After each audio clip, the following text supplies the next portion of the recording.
ఎట్టకేలకు టీడీపీ నాయకులు చిత్తూరు నగరంలోని గాంధీ విగ్రహం పార్కులో స్వర్గీయ ఎన్టీఆర్ విగ్రహాన్ని ప్రతిష్ఠించారు. 2019 ఎన్నికల అనంతరం ఆనాటి మాజీ ఎమ్మెల్యే స్వర్గీయ సత్యప్రభ సొంత నిధులతో ఎన్టీఆర్ విగ్రహాన్ని ఏర్పాటు చేశారు. విగ్రహాన్ని ప్రతిష్ఠించుకుంటూ అప్పటి ప్రభుత్వం ఆంక్షలు విధించారు. దీంతో ఎన్టీఆర్ విగ్రహాన్ని జిల్లా పార్టీ కార్యాలయంలో భద్రపరిచారు. ఈ మేరకు 5 ఏళ్ల తర్వాత తెలుగుదేశం పార్టీ అధికారంలోకి రావడంతో శనివారం అర్ధరాత్రి ఎన్టీఆర్ విగ్రహాన్ని గాంధీ విగ్రహం పార్కు నందు ఆవిష్కరించారు. దీంతో తెలుగుదేశం పార్టీ నాయకులు ఆనందాన్ని వ్యక్తం చేశారు. ఈ కార్యక్రమంలో ఎమ్మెల్యేలు అమర్నాథ్ రెడ్డి, పులివర్తి నాని, మురళీమోహన్, మాజీ ఎమ్మెల్సీ దొరబాబు, కటారి హేమలత తదితరులు పాల్గొన్నారు. 2 సంవత్సరాల మునుపు ఇక్కడ ప్రతిష్ఠించడం జరిగిందో ఆ విగ్రహాన్ని తీసివేయడం జరిగింది అప్పటి ప్రభుత్వంలో. ఆ రోజే కూడా మేము కలెక్టర్ గారితో చెప్పాం, అక్కడ ఉన్నటువంటి పోలీస్ అధికారులతో చెప్పాం, అయ్యా ఇప్పుడుది కాదు, ఇది ప్రభుత్వం ఏర్పాటు చేసినటువంటి విగ్రహం.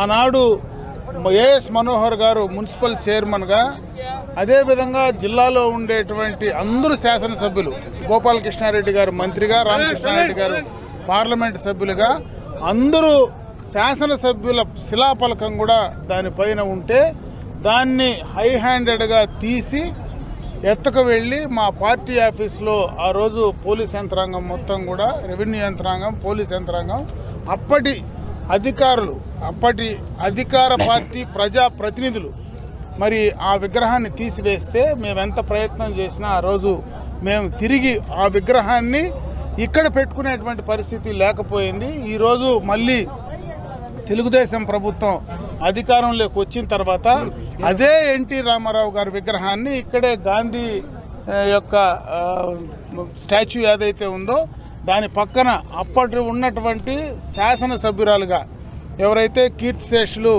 మరి డీకే ఆదికేశవులు గారి సతీమణి గారు ఆ రోజు ఈ ప్రాంతాన్ని డెవలప్ చేసి ఇక్కడ విగ్రహం ప్రతిష్ఠించాలని చెప్పి ఆ రోజు ఆమె కోరిక మేరకే ఈరోజు ఈ కార్యక్రమాన్ని మొట్టమొదటగా విగ్రహం ఇక్కడికి తీసుకొచ్చి పెట్టడం జరిగింది.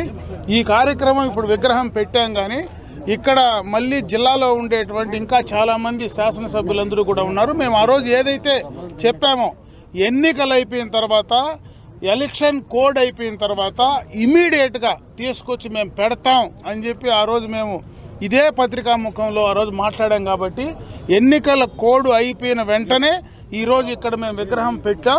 అదేవిధంగా రేపు మళ్ళా చంద్రబాబు నాయుడు గారు 12వ తేదీ ప్రమాణ స్వీకారం చేసిన అనంతరం ఈ జిల్లాలో ఉండేటువంటి శాసనసభ్యులందరం కూడా ఈ యొక్క కార్యక్రమాన్ని బ్రహ్మాండంగా కూడా ఈ జిల్లాలో ఉండేటువంటి తెలుగుదేశం పార్టీ శ్రేణులు, అదేవిధంగా ఎన్టీఆర్ అభిమానులు, ప్రజలందరితో కూడా బ్రహ్మాండమైనటువంటి కార్యక్రమాన్ని, ఈ యొక్క విగ్రహాన్ని అన్వీల్ చేయడం జరుగుతుందని చెప్పి ఈ సందర్భంగా అందరికీ కూడా తెలియజేసుకుంటున్నాం.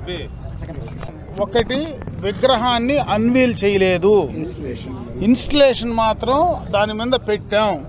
మళ్ళీ ఈ జిల్లాలో ఉండేటువంటి శాసనసభ్యులందరూ కూడా కలిసి, జిల్లాలో ఉండేటువంటి ప్రజాప్రతినిధులు ఎవరైతే ఉన్నారో వాళ్ళందరితో కూడా కలిసి ఇది ఒక ప్రభుత్వ కార్యక్రమం.